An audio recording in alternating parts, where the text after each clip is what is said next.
epetike ndị Igbo. Ugwumba. No. Odogwu na. Ekenekwe ngi. Odogwu. Epetike. Ugwumba. Ịnụ na ihe gbasara crusade. Crusade Ebuka Obiga. Ọ na-agarịbekwa aga ọ ga n'Imo, ọ ga na ọtụtụ ebe dị iche iche mee crusade, gaa ma Abuja. O wee ruzie nke Enugu steeti, o wee kpọchibido ha ụzọ. Ka ihe were ikwu maka ya. Ndị be anyị kene m ụnụ. Nke mbụ bụ na mbido. Imanje crusade n'obodo digoro fish ya obodo ebutegoro ozi ọma na ya. Ebe na crusade bụ ebe nwebe ozi ọma. You can go revival, you can go mu kirikiri fa bụ no crusade.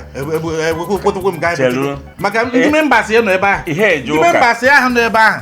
Ọ kwesịrị anọkọta GO agakwuta ha. Ọ maka na ọ daza GO.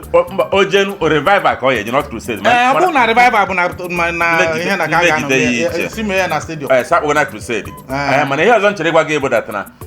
Na Ebuka Obi jele Enugu teritori Mbaka ije mee crusade. And ya na Mbaka nwere bad face mara moro the full details. Bona, it's like he's fishing in another man's fishing basket.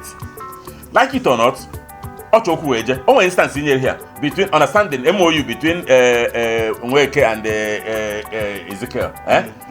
No Ebuka, no Ebem. Was up an Africa I can off ma. Makana Ogala Habibia. Ebuka we kwado je Enugu.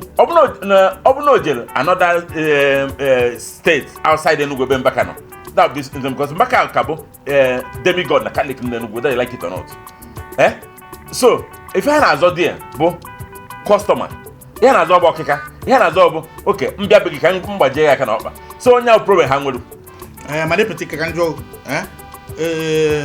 amaham ki kwenyere na ndị so na-ekwu na nya bụ mgbachi agbachiri no Mbaka bụ aka nọ n'azụ ụlọ na-apị ya bụ button. Like I said, from all indication, so onye why say na ya na Ebuka nwe altercation bụ Mbaka, because I'm sure Enugu state governor mbado nwe ya he gbasara ya na ma bụ unu chọ stadium we no stadium onwe fellowship nke ọ na-enwe onwe fellowship on ma even most of them na ejekwa ụka so o he gbasara no ụmụ ha. So na ajụba kere ife na-ese okwu bitu mma naba ka ọ ya bụ ihe na-ese anyị ha bụ obi eziokwu anyị kwuzi eziokwu ihe ọzọ ya ekwu definitely aka Mbaka adịghị ọkpa adị ya. Mana ịmarakwana ebe ọ bụ na apụtabeghị kwuo si gbam nọ Mbaka.